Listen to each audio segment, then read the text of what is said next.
There's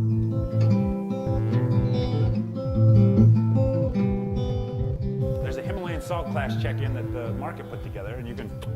All right, so I'm going to give you a little bit of history on this, about the salt block. I'll give you the romantic version. So Alexander the Great was in Pakistan, and his horse, Bucephalus, found the salt by licking the rocks. And he really loved his horse, and so he was watching where his horse went, and that's how they found the salt. And so that was the first discovery of it. It was mined by the Mughals later on. And they actually they use a lot of the similar techniques that are used today. So it really hasn't changed all that much. All right, I'm gonna give you some technical data. You can heat it up to 700 degrees when you're cooking on it. You could actually probably get it to 800, you probably don't really want to. It won't melt until 1,473. And you could actually, if you wanted to put it in liquid nitrogen, you could flash freeze things. I don't know what the cooking benefit of that would be, but it will withstand that much cold also. The pink is from the natural deposits that are in there. And so you've got magnesium, you've got calcium, you've got sulfur, potassium, and 80 other things that I won't list right this second. And if you go to Montello's and you say, I'm cooking on a salt block, they will know exactly what you need. So I'm going to take this, I'm going to just put it right on there, and I'm going to cook this without anything else on it so you get an idea of how salty it is. So things to know, if you're cooking things and you want it to have less salt, don't cook things that are really lean, and don't cook them for a really long time. Some things require oil, some things don't. If you oil it, it won't absorb as much salt. Oil will be the fatty barrier that'll keep it from absorbing as much salt. So if you're cooking something you don't want it to get too much salt, you can either put that in oil or you can brush the top with oil. Things are going to want to stick a little bit, and so I recommend having a metal spatula and tongs.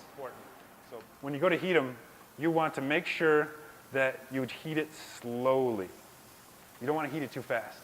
The reason why you heat it slowly is because it'll last longer, and the first time you heat it, you want to do that one the longest because it's going to kind of cure it. And if you don't use it for a long time or it gets really wet, you want to do that curing process again. It's really simple. Low for 10 minutes, a little bit higher for 10 minutes, a little bit higher for 10 minutes for the ones that are these size. The bigger ones will take a little bit longer. And so same thing with the grill. You want to try to heat it as slow as possible, but your coals are going to make a big difference. So who's going to be the first one to brave trying this? All right, come on up. Salt block and the cheese comes from right here in the market. So Aperitivo supplied the cheese. You could do cold and then hot, but you don't really want to do hot and then cold. And the cold's simple. You don't have to worry about it failing. You don't have to worry about knowing anything else. It's the easiest way to use it. So if you want to use it the first time cold, that's what I recommend. So a cookie sheet with sides, and it kept it from getting too messy. It's a great idea. But this tart pan here, it's got a bottom that you remove. This is how you're going to use it on electric, because you don't want it sitting right on the element. A tart pan with the middle removed, or a wok ring, is what you'll need to get it right off your stove top. A gas stove, to put it in the oven part, I don't recommend doing that. If for an hour that you cook it, you're going to make a gallon of water. And the salt block is going to want to retain that water. And as it heats from all directions, there's a possibility that it may go, it's possible that your salt block may dramatically fail. The only real bulletproof way to do a gas oven is to heat it on the stove and then put it in the oven. And even then, you want to be really careful. Orange, lemon, lots of different things that are sweet will absorb that really tasty. Yeah. You have two options on the shrimp, too.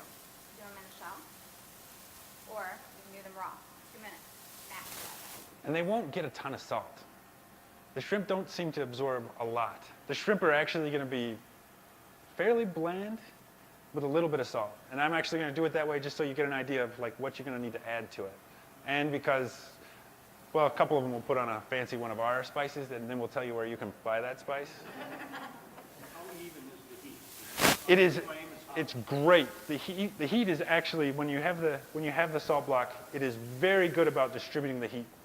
That is one of the best things about it. It takes a long time to change the heat. So if you want it, instantly hotter, it doesn't get instantly hotter. So, but, your variance 422, 407. So we're sitting off this way a little bit. I mean, you don't have that big of variance. If you get a pan out and you look at, if you had this on your pan, you'll see where the burner actually hits it. So you'll get through that first. If you think it's done, most likely it's past done a little bit. It doesn't like to burn things at all. So it's really easy to overcook chicken. It's really easy to overcook beef. So that is, if you're doing it thin, it's the easiest way to control it because you'll know, okay, it's done now. You'll be able to see it brown up on one side, flip it brown up the other side. And so thin is better. You can do thick things. I'm told that it's really amazing to do green egg grill, really hot, and a steak right on there, and cook it for 7 minutes and flip it and cook it for 7 minutes. I'm told that's amazing. Don't get it wet, but rinse the sponge on the other side. Do it until it's dry. Wipe it down again. Rinse the sponge out. Wipe it down again, and then pat it dry. And as long as you don't have things that are going to transfer flavor, you're good, because it'll kill any of the bacteria and any of the microorganisms that are on there. They won't be able to live on the salt. The salt will keep itself nice and sanitary. The only thing you really got to worry about is the flavor transfer, because if you have big chunks of the last steak you cook on there still, when you go to cook that portobello mushroom, it's going to taste like steak. Yeah, but that may be what you want, so go for it. It's like a seasoned pan. Because you won't be able to get everything, every little speck off, unless you really take a layer off. And you can do, if you want to take a layer off, you can even go to town with sandpaper or just a green scrubby cloth and go abrasive on it, and you'll take it, because it's soft. You'll be able to take off some of the salt. So if you really want to try to make it pretty again, you can, but you'll lessen the lifespan of it. Now here, that brings us to the next point.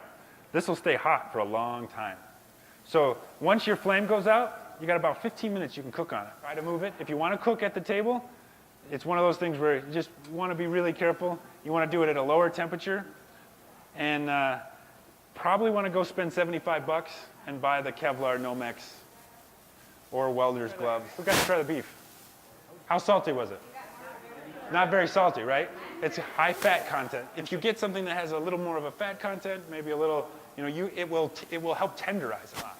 It'll take a long time to heat up, but it'll stay hot for a long time.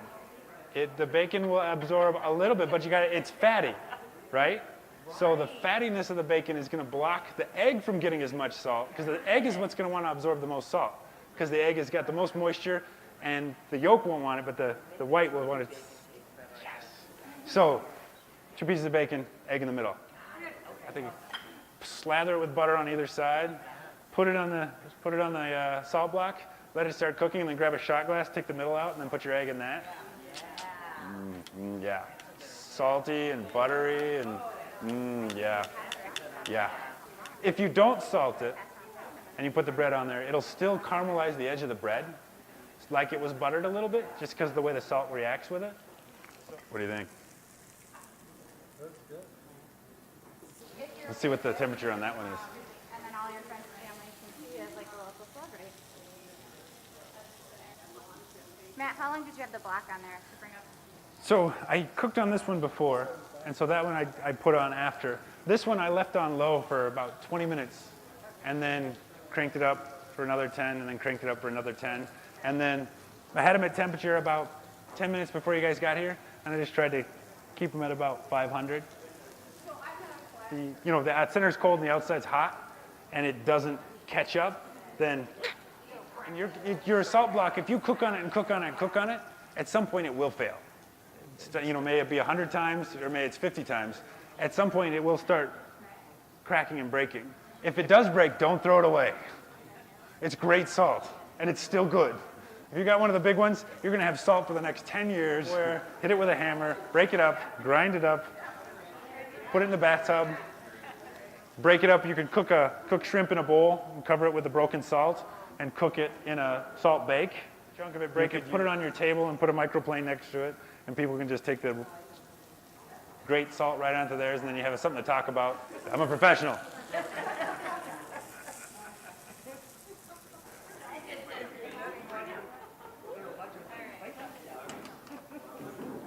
The adobo mix has got some salt to it. Was that good? I marinated this with olive oil and adobo for about an hour. I ate one.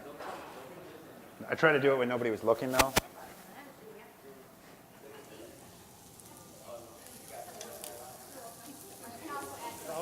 If you use a finishing salt on it, like Fleur de Sel, or you would like the ghost pepper sea salt.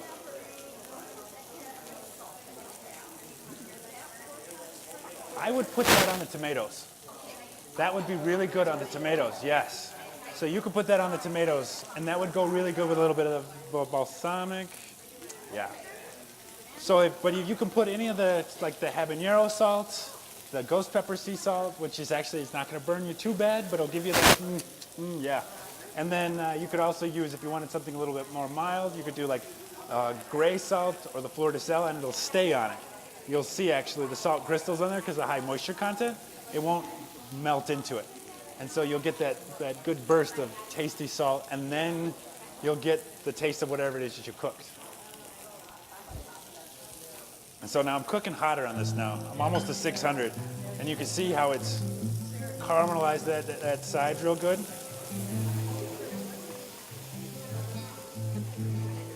What do you think of the pineapple? That's good, huh?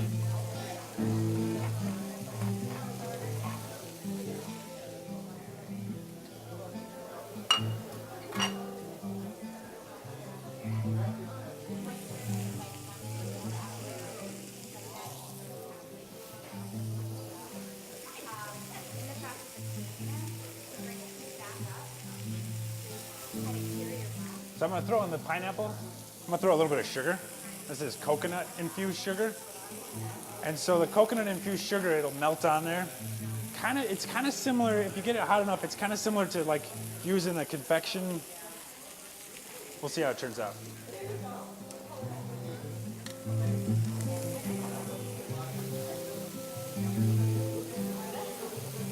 We're just going to be cooking things and giving it to you.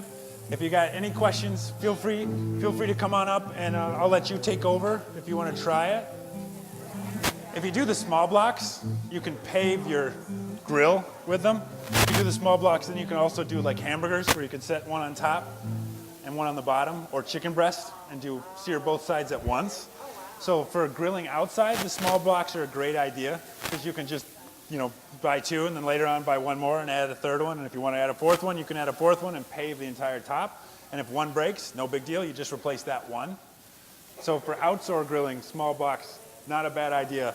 Indoor grilling, small blocks, a little bit messy.